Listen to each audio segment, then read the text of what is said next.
Salut à tous et toutes, c'est le commandant Tolosa. Alors voici l'un des deux grands navires de la seconde phase du projet Godessark. Voilà, donc eh bien la maquette d'origine refaçonnée,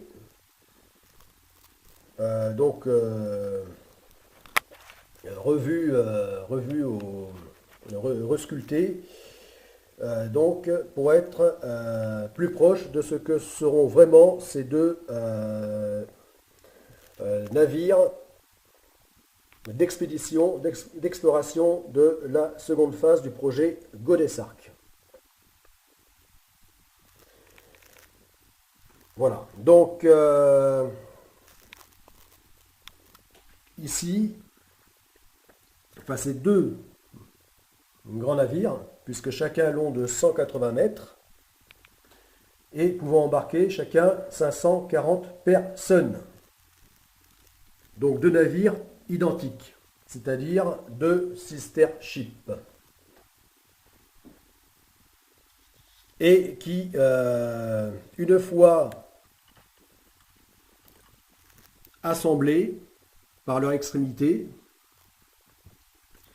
formeront plus qu'un seul navire, assemblé mais par un système articulé. Donc là, ils ne formeront plus qu'un seul navire, long de 360 mètres, nommé Godessark. Et une fois séparés, en deux navires, en deux unités distinctes, autonomes,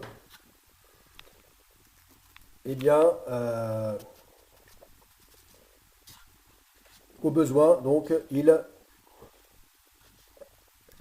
se transformera en deux navires, chacun long de 180 mètres, les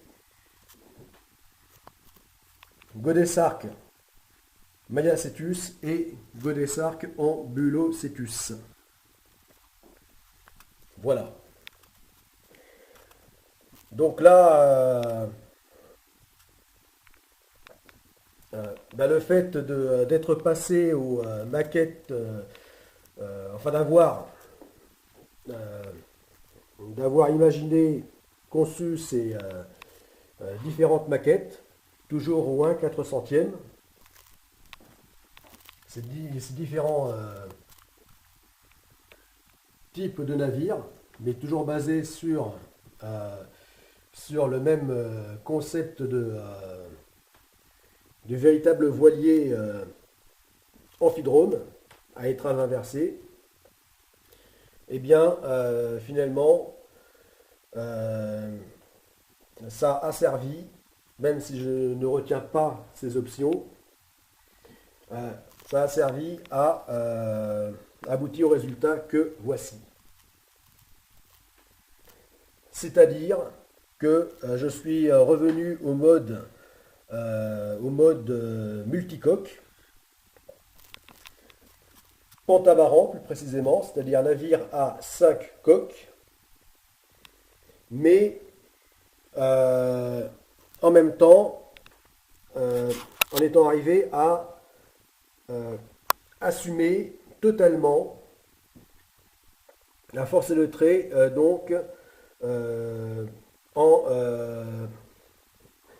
en adoptant également le concept, l'architecture viking, des fameux dracars vikings.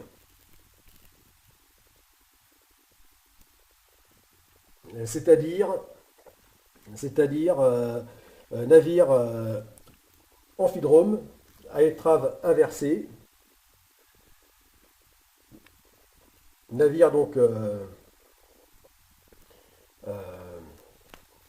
particulièrement manœuvrant, et navire léger par rapport à sa taille, à sa longueur et largeur, et navire ayant un gréement centré, un gréement particulièrement épuré, simple et centré vers vers le milieu du navire. Voilà, caractéristiques qui sont propres aux dracars vikings.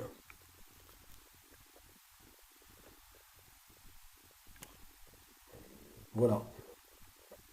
Donc là, on voit ici le point orange qui représente une personne à l'échelle de la maquette. Ici. Eh bien, est à l'échelle, donc, ou à 4 centièmes.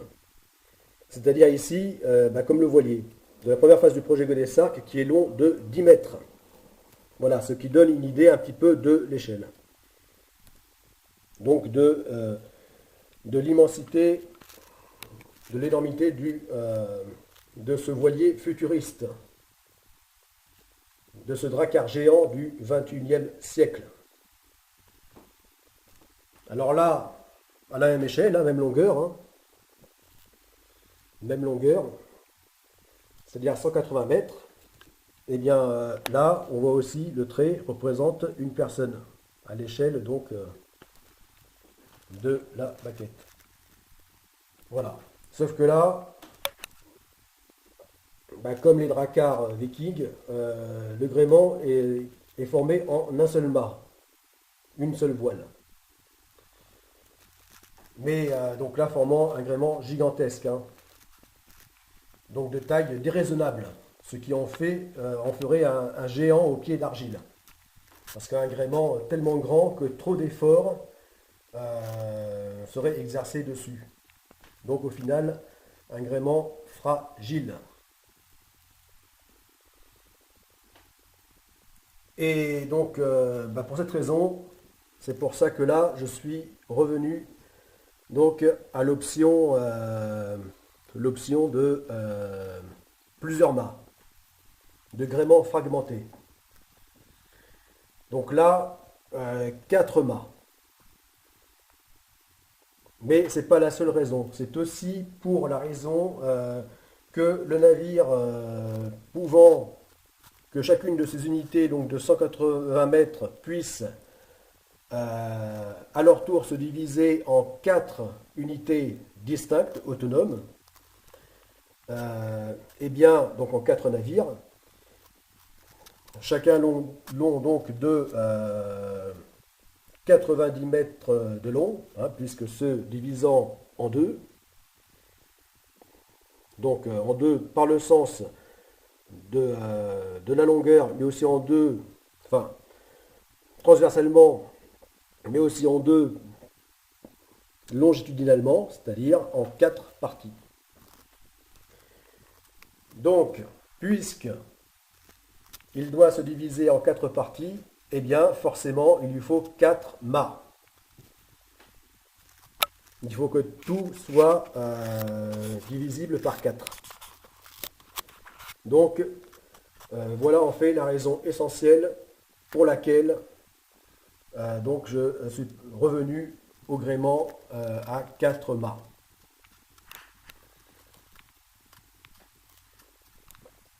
Pour chacun donc, de ces navires de 180 mètres de long.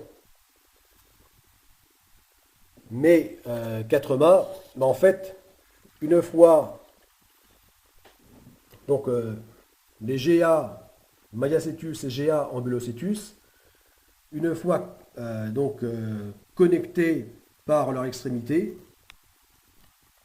par leur étrave, eh bien, donc par un système articulé, eh bien, formeront donc un seul navire, long de 360 mètres, puisque 2 fois 180 mètres. Et donc, à ce moment-là, composeront, donc constitueront le la Godessark. D'où le nom du projet Godessark. Donc, dans sa version 360 mètres, c'est-à-dire pouvant embarquer 1000 personnes, un millier de personnes, et donc là, eh bien, ayant non plus 4 mâts, mais 8 mâts et 10 coques, puisque constitué des 2 pentamarans de 5 coques chacun.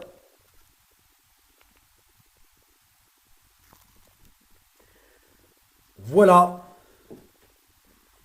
Donc là, maintenant, tu as connaissance, hein, vous avez connaissance de, eh bien, de ce long processus d'évolution, de métamorphose, donc du concept du grand navire de la seconde phase du projet Godessark. Mais dans sa version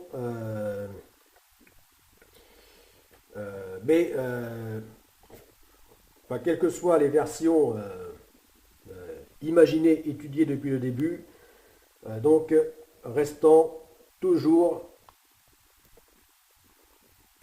donc parfaitement dans le même état d'esprit. Puisque, concernant le projet Godessark, si il y a par recherche de perfectionnement,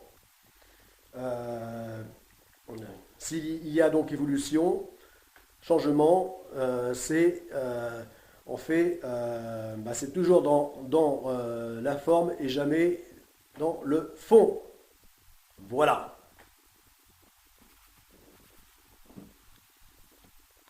Voilà.